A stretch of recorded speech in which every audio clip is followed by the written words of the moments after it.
Buenas noches, estimados hermanos, gusto de saludarlos, bienvenidos siempre a nuestra cita de todas las semanas, nuestro estudio bíblico. Es un privilegio poder estar con todos ustedes e iniciar en punto de las 7:30 hora centroamericana. Gracias por estar pendientes siempre de esta transmisión. Vamos a iniciar, por supuesto, como siempre lo hacemos, dándole la honra y la gloria a nuestro Dios, que es el único que lo merece, y de esa forma también vamos a iniciar leyendo la palabra de Dios. Esto es súper importante. Y yo sé que para muchos quizá esta es la oportunidad de la semana de poder escudriñar un poco la Escritura. No dejo de recomendarles siempre que por favor lea la Biblia todos los días. Un versículo, aunque sea 2 o 3 versículos al día. No son capítulos completos, pero 1, 2 o 3 versículos que puedan hablar a su corazón. Así que recuerde que esta es la palabra de Dios, inspirada por el Espíritu Santo y dirigida para los seres humanos. Bueno, iniciamos con una oración. Señor, te damos gracias por darnos la oportunidad de poder transmitir este estudio bíblico. Señor, gracias por el deseo que hay en las personas de poder conocer un poquito más de tu palabra, Señor, y de poder aclarar ciertos puntos y, por supuesto, de recibir tu guianza. Te damos toda la honra y la gloria solo a ti. Reconocemos que eres el Dios, creador de los cielos y de la tierra, de todo lo que hay. Tú lo hiciste, Señor, que tú eres el dueño de todo y eres el Todopoderoso. Creemos, Señor, que gobiernas y reinas desde tu trono en los cielos, pero que también de una manera extraordinaria y misteriosa moras dentro de los creyentes a través del Espíritu Santo, de acuerdo a lo que dice tu palabra. Señor, entendemos que tú eres el Dios único que merece toda adoración. Y también entendemos, Señor, que lo que vamos a leer a continuación es tu palabra, es tu deseo para la humanidad, son tus promesas, es tu guianza, son tus instrucciones de vida para todos nosotros. Y ahí están también todos los métodos, la metodología por la cual los seres humanos van a poder llegar a tu presencia. Ayúdanos, Señor, para que cuando abramos este libro precioso siempre salga poder transformador de él y que pueda impactar nuestras vidas. Ayúdanos a entender lo que leemos a través del Espíritu de Dios. Y es por eso que pedimos tu presencia.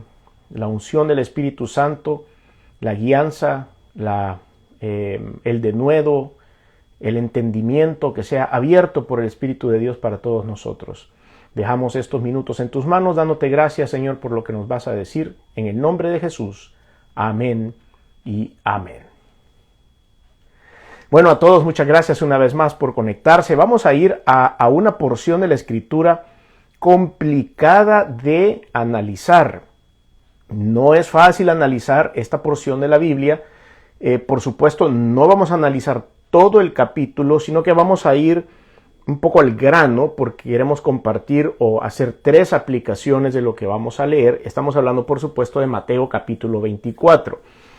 Cada vez que usted diga Mateo 24, se está hablando acerca de algunos acontecimientos del porvenir. El Señor Jesús en esta porción está hablando acerca de esos acontecimientos importantes que son un poco misteriosos para todos, incluyendo para los creyentes. Llámese la gran tribulación, llámese el rapto, llámese la segunda venida de Cristo, el anticristo, el principio de dolores. Todos estos textos, o más bien conceptos cristianos de las cuestiones que aún no han ocurrido, siempre crean un ambiente de misterio, porque obviamente no han pasado. Y hay como muchas señales que a veces debemos de ser muy cuidadosos, sobre todo lo que estamos impartiendo una clase, impartiendo un estudio o dando una prédica con respecto a este tipo de acontecimientos. Mateo 24 está muy ligado a algunas profecías del libro de Daniel y muy ligado a las profecías del Apocalipsis. Y por eso hay que tener mucha claridad en cuanto a este capítulo para poder diferenciar a dónde está cada uno de estos conceptos, porque la historia está contada de corrido. Sin embargo, el Señor nos pone de repente en la redacción, nos pone de repente un evento, después el otro evento, después el otro evento, que no necesariamente van a ser cronológicos dentro de los acontecimientos finales, sino que Él está contando qué es lo que va a pasar, dándonos algunas señales de lo que va a suceder, pero no necesariamente está hablando en una manera cronológica de cómo estos van a irse desarrollando. Entonces tenemos que ser muy, muy precavidos en cuanto a esto. Este mensaje lo hemos titulado Las 3 grandes decisiones antes de la venida del Señor. Las 3 grandes decisiones que debemos tomar como una preparación a la visita del Señor, una vez más a la iglesia. Y la visita del Señor o la venida del Señor en sí mismo, ese concepto, ya podemos pasar aquí un par de horas hablando acerca de esto. Hace poco prediqué un mensaje sobre la venida del Señor y cómo la Biblia se refiere a este acontecimiento, y vamos a encontrar diferentes maneras de cómo la Biblia se refiere a la segunda venida de Cristo. Pero al final, la aplicación que vamos a hacer después de analizar algunos versículos es básicamente el hecho de estar preparados para cuando venga el arrebatamiento de la iglesia. Creemos que el arrebatamiento de la iglesia vendrá antes de la tribulación. Y yo sé que allá afuera hay un montón de discusión y de estudio con respecto a las dispensaciones, con respecto a los tiempos o con respecto al orden de los acontecimientos finales. Pero hay un tiempo de estudio en el cual uno puede ir comparando cuáles son las pistas que nos da la Escritura, y de esta manera cada quien toma sus conclusiones. En mi caso y en la organización a la que pertenezco, vamos a creer que la tribulación va a ser después del arrebatamiento de la iglesia y que los creyentes no deben pasar por la tribulación. Tomando esto en cuenta, y por supuesto hay muchos versículos bíblicos que sustentan esta posición, no quisiera entrar en un tema de discusión o de minimizar un pensamiento o de maximizar otro pensamiento. Respeto a todos aquellos hermanos en Cristo que estudian la palabra de Dios y que puedan tener una posición diferente, o podamos discrepar en que la tribulación será previa al arrebatamiento, o que durante la tribulación, primeras 3 semanas y media, o sea, los 3 años y medio, principio de la tribulación, nos vamos a ir con el Señor, o que va a ser posterior a los 7 años de tribulación. Está bien, cada uno tiene su posición, y creemos que lo que interesa al ser humano es ser salvo, aceptar a Cristo como Señor y Salvador, creer en el sacrificio de Cristo, que su sangre nos haya perdonado los pecados a través del arrepentimiento y que estemos escritos en el libro de la vida, que nuestro nombre esté escrito en el libro de la vida. Eso es lo primero que nosotros tenemos que asegurar. Si a Dios le place que primero sea el arrebatamiento de la iglesia, gloria a Dios, estamos salvos. Si a Dios le place que la iglesia tiene que pasar por la tribulación, gloria a Dios, porque estamos salvos. Si a Dios le place que pasen los 7 años de tribulación y ustedes y yo tengamos que sufrir viendo todo lo que va a pasar en esos 7 años, cosas horribles que nunca hemos visto, y hasta después va a venir el Señor Jesucristo y no va a haber arrebatamiento, como algunos sostienen, gloria a Dios, porque nuestro nombre está escrito en el libro de la vida y nuestros pecados han sido perdonados. Al final, lo que interesa, el mensaje de amor de Cristo, es que va a salvar a la humanidad. De Él va a depender al final si nos hace pasar por la tribulación o no nos lo hace pasar. Creo que no. Yo creo que el arrebatamiento de la iglesia, de acuerdo a nuestros estudios y de acuerdo a lo que hemos aprendido, el arrebatamiento de la iglesia será previo a la gran tribulación, y que los escogidos que quedarán en la tribulación, de acuerdo al libro de Apocalipsis, serán 144,000 judíos convertidos que se quedarán predicando el evangelio del Señor Jesucristo durante esos 7 años, para que cuando vengamos con Jesucristo en gloria, en la segunda venida, que es esto que el Señor nos ha dicho, en la segunda venida, nosotros vendremos en gloria con el Señor, seremos parte de su comitiva o de su ejército, y vendremos otra vez a la tierra en cuerpos glorificados. Entonces, una variación por aquí, una variación por allá, Al final, lo que usted y yo necesitamos es estar seguros de nuestra salvación, para que el Señor nos dé lo mejor que tenga. Él le va a dar lo mejor a su iglesia. Si mandó a morir a su Hijo Jesús en la cruz, pasó el vituperio, se hizo hombre y resucitó al tercer día, ¿creen ustedes que después que nos dio lo mejor que tenía, nos va a hacer pasar por todo ese sufrimiento y estar aquí en la tribulación? No lo creo. Pero ese no es el punto de hoy. Hay tres grandes cosas que nosotros nos tenemos que hacer para prepararnos previos a cualquiera que sea esto, en mi opinión, antes que venga el arrebatamiento de la iglesia. Bueno, vamos a analizar un poco este texto que, como ya vieron, y como esta introducción que ha sido ya un poco larga, tiene un sistema muy complejo de análisis. No vamos a ser exhaustivos en esta oportunidad, el tiempo no nos alcanzaría para poder analizar todo el capítulo 24 de Mateo. Sin embargo, vamos a entrar rápidamente a analizar los versículos que quisiéramos tocar en esta oportunidad. Y estamos en Mateo 24 del 32 al 51. Mateo 24 del 32 al 51. Lo voy a leer primero y luego lo analizamos. De la higuera aprended de la parábola. Cuando ya su rama está tierna y brotan las hojas, sabéis que el verano está cerca. Así también vosotros, cuando veáis todas estas cosas, conoced que está cerca, a las puertas. De cierto os digo que no pasará esta generación hasta que todo esto acontezca. El cielo y la tierra pasarán, pero mis palabras no pasarán. Pero el día y la hora nadie sabe, ni aun los ángeles de los cielos, sino solo mi Padre. Mas como en los días de Noé, así será la venida del Hijo del Hombre, porque como en los días antes del diluvio estaban comiendo y bebiendo, casándose y dándose en casamiento, hasta el día en que Noé entró en el arca, y no entendieron hasta que vino el diluvio y se los llevó a todos, así será también la venida del Hijo del Hombre. Entonces estarán dos en el campo, uno será tomado y el otro será dejado, dos mujeres estarán moliendo en un molino, la una será tomada y la otra será dejada. Velad pues, porque no sabéis a qué hora ha de venir vuestro Señor. Pero sabed esto, que si el padre de familia supiese a qué hora el ladrón habría de venir, velaría y no dejaría minar su casa. Por tanto también vosotros estad preparados, porque el Hijo del Hombre vendrá a la hora que no pensáis. ¿Quién es pues el siervo fiel y prudente, al cual puso su Señor sobre la casa para que les dé el alimento a tiempo? Bienaventurado aquel siervo el cual, cuando su Señor venga, le haya haciendo así. De cierto os digo que sobre todos sus bienes le pondrá. Pero si aquel siervo malo dijere en su corazón, mi Señor tarda en venir, y comenzare a golpear a sus consiervos y aun a comer y a beber con los borrachos, vendrá el Señor de aquel siervo en el día que éste no espera y a la hora que no sabe, y lo castigará duramente y pondrá su parte con los hipócritas.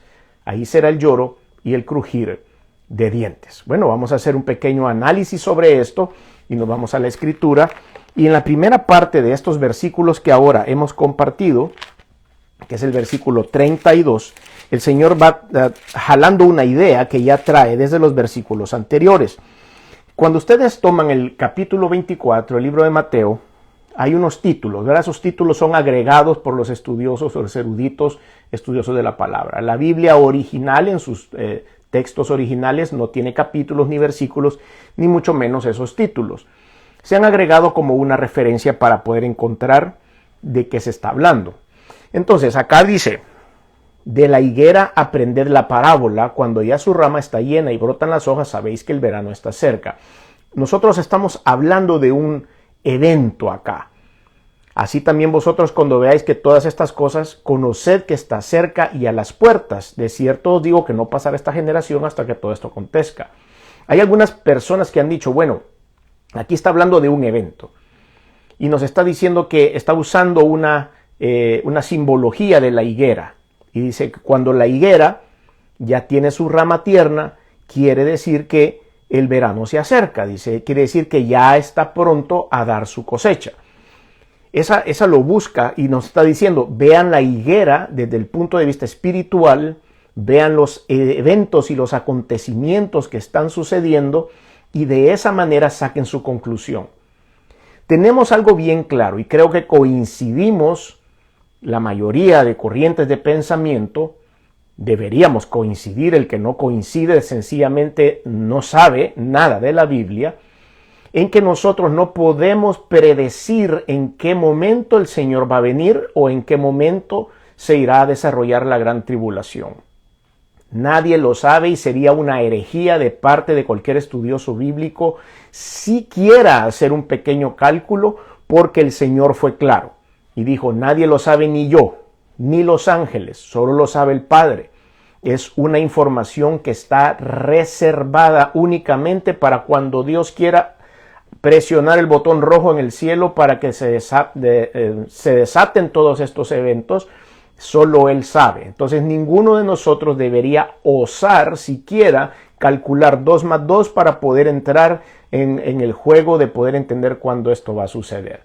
Lo que Dios sí nos permite hacer es volver a ver a nuestro alrededor y encontrar las señales de que hay un acercamiento a ese día, aunque no tengamos el día, ni la hora, ni el minuto de cuándo va a ser. Es necesario que la iglesia se mantenga alerta para que cuando la higuera ya está tierna su rama, que quiere decir que el verano se acerca, simbolizando cuando todo esto empiece a suceder, prepárense porque en cualquier momento llego.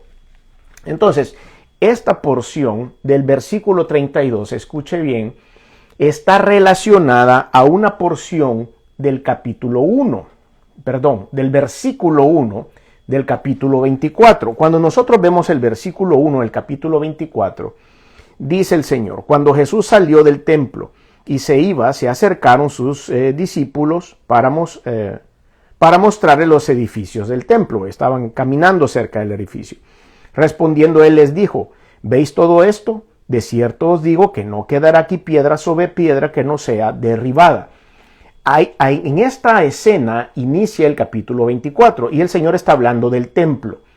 En el capítulo o en el versículo 32 que hemos tocado aquí, el Señor habla de otras señales un poco más adelante. Después cambia el tema, después del versículo 1 y 2, el Señor cambia el tema y empieza a hablar de los versículos 3 en adelante acerca de las señales, o sea, de la higuera tierna, en la cual en detalles entraríamos más adelante. Pero él empieza a contar muchos detalles de lo que va a hacer como el verano. Ya se acerca el verano, el día no lo sabemos, pero van a tener estas evidencias. Pero él hizo una pausa con respecto a lo que él estaba viendo del templo físico, a donde lo estaban llevando, y donde él dice: esto lo van a destruir. Hay a veces diferentes posiciones, porque él dice que eso lo van a destruir en 3 días y luego será reedificado. Algunos comparan eso con los 3 días en los cuales el Señor resucitó, y algunos dicen, bueno, él está hablando, no está hablando del templo, sino que está hablando de sí mismo. Son posiciones teológicas. Pero cuando nosotros leemos el versículo 32, a donde habla acerca de la higuera, dice: aprended cuando ya su rama está tierna y brotan las hojas, sabréis que el verano está cerca. Así también vosotros, cuando veáis todas estas cosas, conoced que se acerca y está a las puertas. De cierto os digo que no pasará esta generación. Y esto es súper importante porque él menciona esa generación. Generalmente, en los textos bíblicos, cuando se habla de una generación, se habla de un ciclo de 40 años de vida de una persona. Entonces, se encuentran en problemas cuando tratan de unir este evento que él está profetizando, porque esa generación ya pasó, esos 40 años ya pasaron. ¿A qué se refiere con una generación el Señor? Y muchos especulan, pero realmente cuando nosotros unimos el versículo 32 hasta el 35 con esa caminata que él estaba haciendo en el templo, nos damos cuenta que lo que el Señor estaba prediciendo era la destrucción de Jerusalén. Él estaba prediciendo la destrucción del templo. Esa destrucción de ese templo que él estaba viendo en el versículo 1 sí sucedió históricamente cuando el general romano Tito invadió Jerusalén. Cuando los israelitas en ese tiempo colmaron la paciencia de los romanos, hubo una invasión de Tito. De hecho, si alguno de ustedes tiene la oportunidad de ir a Roma, en las ruinas que hay, en la evidencia de diferentes emperadores que hay en Roma, todos hacían un monumento a su favor. cuando un emperador estaba gobernando, hacían un arco. Por eso es que en Roma hay varios arcos. Y lo tallaban y tallaban ciertas cosas que eran relevantes durante su reinado o en el momento que ellos estaban como emperadores. Y si ustedes encuentran el arco de Tito en Roma o la evidencia del arco de Tito en Roma, vamos a ver algunos grabados de cuando se está invadiendo Jerusalén y cuando se sacan todos los artefactos de valor del templo antes de destruirlo. Lo que el Señor estaba diciendo acá era que no iba a pasar esa generación y de hecho no pasó. Esa gente que estaba en ese tiempo como personas adultas vieron cuando el general Tito llegó y destruyó el templo de una manera rápida y deshicieron Jerusalén, y es entonces cuando los llevan cautivos a Roma. Entonces, hay que tener un poco de precaución en la manera en la que nosotros vamos a analizar este texto. Por eso es un texto que no es fácil de analizar en 45 minutos que vamos a tener ahora nosotros para verlo. El cielo y la tierra pasarán, dice, pero mis palabras no pasarán. Vamos a seguir ahora con los versículos, otro segmento en donde el Señor cambia. Llegamos hasta el versículo 35. Pasamos al 36 y aquí el Señor está hablando de otra cosa. Dice, pero el día y la hora nadie sabe, ni aun los ángeles de los cielos, sino solo mi Padre. Mas como en los días de Noé, así será la venida del Hijo del Hombre. Ok, entonces, de aquí en adelante, Él habla de otra cosa. No está hablando de la destrucción de Jerusalén ni de la destrucción del templo, que no quedará piedra sobre piedra. Está hablando de la venida del Hijo del Hombre. Dice, como en los días de Noé, esa es una característica, así será la venida del Hijo del Hombre. Analicemos qué pasaba en los días de Noé. Bueno, usted conoce la historia de Noé, si no, pues vámonos al libro de Génesis, la estudiamos. Pero la historia era que había un hombre que era justo, llamado Noé, y este hombre tenía 3 hijos. Y al final el Señor le instruyó a este hombre a prepararse porque un día iba a haber un diluvio en una zona donde no llovía. En ese tiempo no llovía sobre la tierra. No había de invierno, verano, primavera, era siempre la misma estación. Entonces a usted le dicen que construya un barco encima de una montaña de un lugar donde no llueve. Hoy nos tomarían como locos, ¿verdad? Y dijeran, miren ese loco que está construyendo un barco encima de una montaña, de una ciudad donde no llueve, nunca. Entonces como que eso le hacía, pero el Señor estaba muy cerca de él y el Señor le había explicado a Noé qué era lo que tenía que pasar. Y él le dijo, vas a estar tú, tus 3 hijos y las esposas de todos, o sea, la esposa de Noé y la esposa de los 3 hijos. Iban a haber 8 personas que iban a estar dentro del arca, únicamente. Todos los demás, dice que el Señor no encontró ningún otro justo que pudiera o mereciera estar dentro del arca. Entonces este hombre empezó, pero ¿qué hacían los demás en lo que Noé se preparaba? Él estaba velando, Noé se estaba preparando, tenía fe a Dios. Cada hora que él invertía construyendo su arca, echándole la brea para que no se metiera el agua, pensando en los planos que el Señor le había dado, pensando en hacerlo todo, él estaba concentrado, teniendo una comunión con Dios. Cada vez que él estaba siendo obediente, y pasaba alguien ahí cerca de su casa haciéndole burla y diciéndole que estaba loco, que qué estaba haciendo, Noé estaba velando, estaba teniendo comunión con el Señor. Y el mundo estaba perdido, criticándolo, haciéndole bromas, haciendo mofas sobre él. Y estaban comiendo y casándose y dándose en casamiento y bebiendo y bailando y haciendo todo lo que justamente hoy la gente hace. Algunos de ustedes están conectados a esta hora en un estudio bíblico un jueves por la noche y hay mucha gente que les dice, ¿qué estás haciendo? Estás perdiendo el tiempo, estás loco, estás viendo ese estudio bíblico de ese piloto loco que habla todos los jueves por la noche. ¿Qué te pasa? No dejas de estar perdiendo el tiempo en eso. Pero eso era lo que sucedía en el mundo y es lo que está sucediendo hoy. Dice, porque como en los días antes del diluvio estaban comiendo y bebiendo, casándose y dándose en casamiento, hasta el día en que no entró en el arca. Y no entendieron hasta que vino el diluvio, por supuesto. Se dieron cuenta de que al fin llovió en un lugar donde no llovía. Y se los llevó a todos. Así será también la venida del Hijo del Hombre. Entonces estarán 2 en el campo, uno será tomado y el otro será dejado. 2 mujeres estarán moliendo en un molino, la una será tomada y la otra será dejada. De esa manera el Señor dice, bueno, va a venir primero el arrebatamiento de la iglesia, y después va a venir una catástrofe. Por eso dice la palabra de Dios en el versículo 42. Seguimos leyendo, aquí vamos con la misma idea, y dice, velad pues porque no sabéis a qué hora ha de venir vuestro Señor.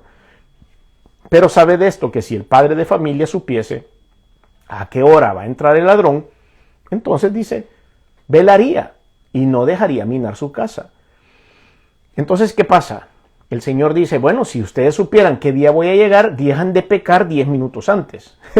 Medio preparan el espíritu para mi llegada, pero dice, el que no sabe en qué momento llega, va a estar listo todo el tiempo.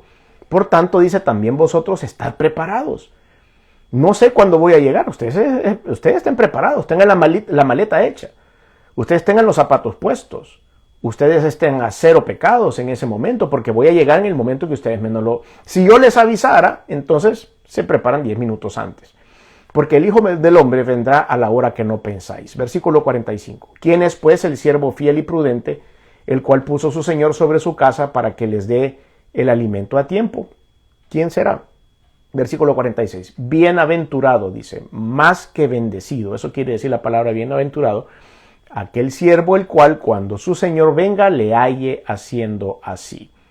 De cierto os digo que sobre todos los bienes le pondrá, pero si aquel siervo malo dijere en su corazón, y esta es una característica de este mundo como siempre lo ha sido, pues, como ya lo he dicho en otras oportunidades, los métodos que Dios ha utilizado para comunicarse, escuche bien esta parte, los métodos que Dios ha usado para comunicarse con los seres humanos han variado desde el Antiguo Testamento hasta hoy, hasta que el Señor Jesucristo vino personalmente y habló con el mundo, y luego partió y dejó al Espíritu Santo, y hoy usted y yo nos comunicamos con Dios a través del Espíritu de Dios, de la palabra, de mensajes, de la lectura, de una prédica o de oración. De cualquiera de estas maneras el Señor se comunica con nosotros a través del Espíritu Santo. Pero no siempre ha sido así. Y todo ha venido variando, pero lo único que no ha variado es el corazón del hombre. De esta época que estamos hablando aquí en el Evangelio según San Mateo, hasta el tiempo de hoy ha mejorado la tecnología, ha mejorado la ciencia, ha mejorado la sociología, ha mejorado el conocimiento, ha mejorado muchas cosas desde este tiempo hasta hoy, pero el hombre sigue siendo el mismo. Los problemas que presentaba la humanidad en el tiempo bíblico son exactamente a los problemas que presentamos hoy, porque el problema está en el corazón del hombre, no en la tecnología. El problema está en la mente del hombre. El problema está en el pecado del hombre, está en el alma, no está en la tecnología o en el desarrollo científico. Somos mucho más avanzados en muchos campos que lo que era hace 2000 años. Por supuesto que sí, pero tenemos los mismos problemas bíblicos, exactamente iguales. Entonces ahora el Señor nos advierte y nos dice así como lo hacía con Noé. Imagínense hace cuántos años, estamos hablando 6,000, 7,000 años, y los problemas eran los mismos. Y Dios dice, así como lo hacían en los días de Noé, en el tiempo de Noé, así lo hacen ustedes también, de la misma forma. Cuando se dijo esto en la época del Señor Jesucristo, ya habían pasado 5,000 o 6,000 años. Y esta gente pudo haber dicho, Noé, hay uno que mencionan allá en la Torá, uno que mencionan allá en el Talmud. Pero eso sucedió hace 6,000 años y el Señor no nos viene a comparar con eso que ya para ellos ya era viejo Noé. Y seguimos haciendo lo mismo 2,000 años más tarde que se publica este Evangelio según San Mateo. Bienaventurado aquel siervo el cual cuando su Señor venga le haya haciendo así. De cierto os digo que sobre todos sus bienes le pondrá. Pero si aquel siervo malo dijera en su corazón, mi Señor tardará en venir, y comenzare a golpear a sus consiervos y a comer y a beber con los borrachos, vendrá el Señor de aquel siervo en el día que no espera y a la hora que no sabe, y lo castigará duramente y pondrá su parte con los hipócritas. Allí será el lloro y el crujir de dientes. El Señor en esta oportunidad nos da una ilustración de lo que va a suceder. Vamos a decir una vez más que hemos entrado a la mitad aquí justo del capítulo 24, porque nuestra visión para hoy es identificar 3 grandes decisiones que nosotros tenemos que tener en la vida antes, previo a la venida del Señor. Y hemos tomado esta pequeña porción del capítulo 24 únicamente para ubicarnos en el hecho de que el Señor vendrá por su iglesia, el hecho de que no vamos a tener una fecha exacta, pero que sí habrán algunas señales a nuestro alrededor que todo este contexto, según el estudio teológico, se llama el principio de dolores. Todo este contexto el Señor nos está avisando que va a pasar y nos dice tengan cuidado, y ese es el enfoque de hoy. Nos pone el Señor una ilustración de un siervo que era malo, era un siervo malo, que cuando se fue su señor, él se dedicó a tratar mal a todo el mundo, a comer y a beber, a estar con los borrachos, y él le dijo al Señor, tengan cuidado porque tienen que velar, y ese va a ser nuestro enfoque. Para cerrar esta parte del análisis del texto, como les dije al principio, sería mucho tiempo el poder tomar todo el capítulo 24, que es complejo de hacerlo, pero ahí están depositados en ese capítulo el arrebatamiento de la iglesia, la tribulación, la segunda venida de Cristo, que es diferente al arrebatamiento de la iglesia. El arrebatamiento es en las nubes, dice el cuerpo de Cristo, la iglesia, usted y yo, ascendemos hasta las nubes y ahí nos encontramos con el Señor. Y la venida de Cristo es el Señor Jesús poniendo sus pies sobre el monte de los olivos, físicamente, en cuerpo glorificado, por supuesto, pero con todos su equipo, con todos nosotros, vendremos de nuevo. Esa es la segunda venida. En medio de ese tiempo habrá una tribulación grande para aquellos que se hayan quedado acá. Y ahí pues podemos seguir hablando de otros detalles en otra ocasión acerca de cuáles las señales de los tiempos. Pero básicamente esto es lo que dice. Capítulo 24, difícil de poder ir llevando la línea de los tiempos que el Señor nos dejó en ese punto, pero importante porque nos hace una advertencia grande a todos nosotros de cuál debe ser nuestra actitud previa a esa visita. 3 cosas rápidas que podemos aplicar. Primero es tomar la decisión de observar el cumplimiento de las señales antes de la venida de Cristo. Usted quiere leer el resto del capítulo, puede hacerlo. En ese capítulo se mencionan guerras, rumores de guerras, hambres, pestes, nación contra nación, reino contra reino. Se termina el amor, no hay amor, hay puro egoísmo. Y todo esto dice, no es el fin. Estas son las señales, porque si nosotros comparamos, decíamos hace un momento, eso ha sucedido por los últimos siglos. Este no es el fin, dice el Señor. Ahí no va a terminar esto, pero estas son señales. Esta es la higuera que ya está tierna. Y ahí entonces viene el cumplimiento simultáneo de algunas señales. La interpretación de las cosas que suceden en Israel como una higuera, eso es súper interesante, que nosotros veamos qué es lo que sucede con Israel, de las parábolas que hay en este capítulo, versus lo que sucede.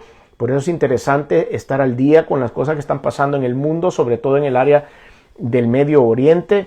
Hay un cumplimiento simultáneo de algunas señales importantes y hablamos acerca del fiel cumplimiento de la palabra de Dios. La palabra se cumple perfectamente. Las profecías que ya se cumplieron en este tiempo tienen una exactitud verdaderamente sorprendente. Otras que ya se cumplieron, que por supuesto la más grande que se cumplió fue la venida de Cristo y todo lo que Él hizo acá, que había sido profetizado.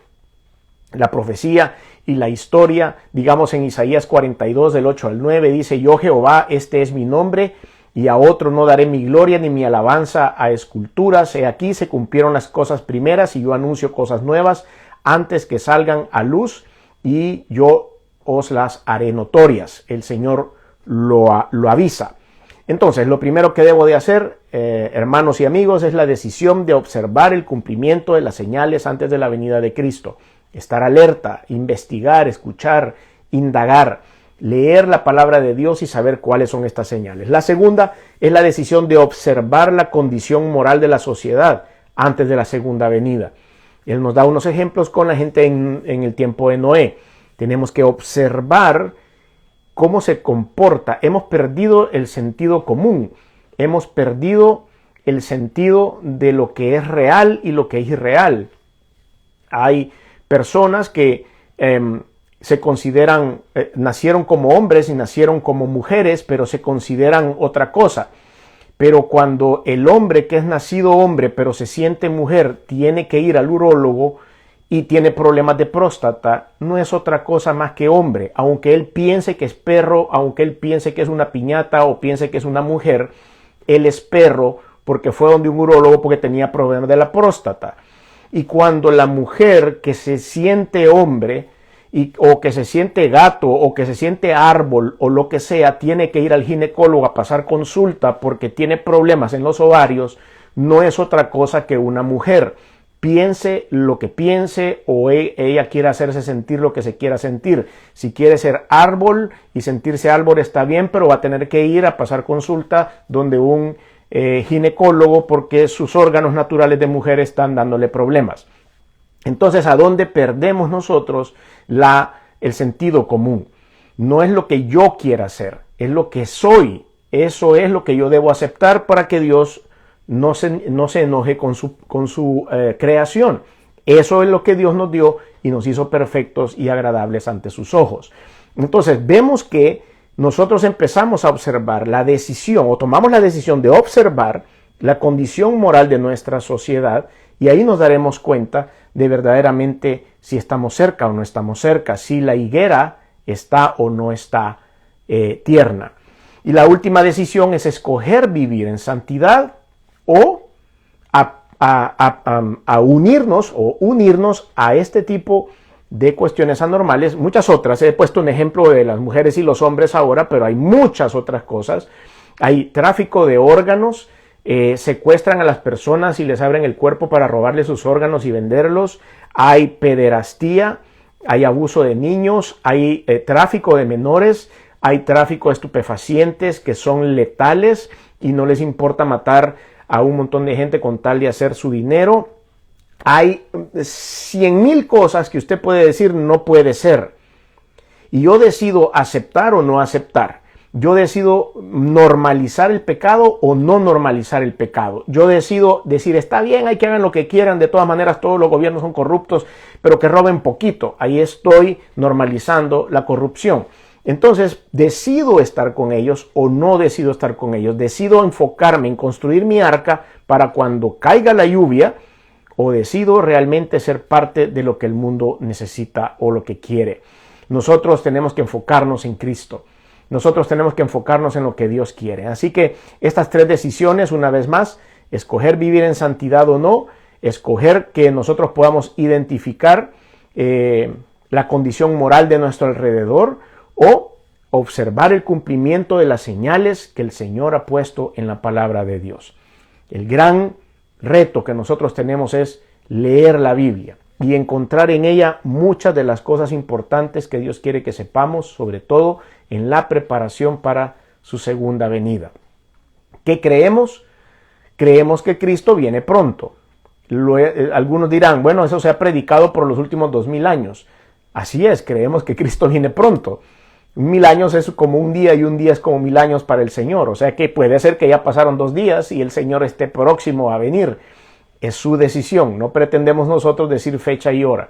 Pero el Señor está pronto a venir porque la higuera ya está tierna. Y estamos observando todo lo que vemos alrededor del mundo. Si usted no ha recibido a Cristo como Señor y Salvador, este es el momento especial para hacerlo. ¿Por qué? Porque usted tiene que estar preparado para cuando Cristo venga sin avisar. Él no le va a dar señales de que ya viene a usted. Él va a aparecer un día y va a llevarse a la iglesia y usted tiene que irse con el Señor. Si usted no se va con Cristo es porque no hizo una profesión de fe. Es porque no decidió que el Señor Jesús fuera el Señor de su vida. Y por eso quiero invitarle a que haga una oración ahí donde está y que diga conmigo las siguientes palabras. Señor Jesús, reconozco que soy pecador. Perdóname, me arrepiento. Reconozco también que viniste al mundo hecho hombre, que te colgaron en una cruz y que la sangre que has derramado ha servido para limpiar mis pecados. Reconozco que resucitaste al tercer día y estás sentado a la diestra de Dios. Por lo tanto, abro mi corazón y te recibo en él como mi único y suficiente Señor y Salvador. Te doy gracias por darme esta oportunidad de poder ser salvo y que mis pecados sean perdonados. En el nombre de Jesús. Amén.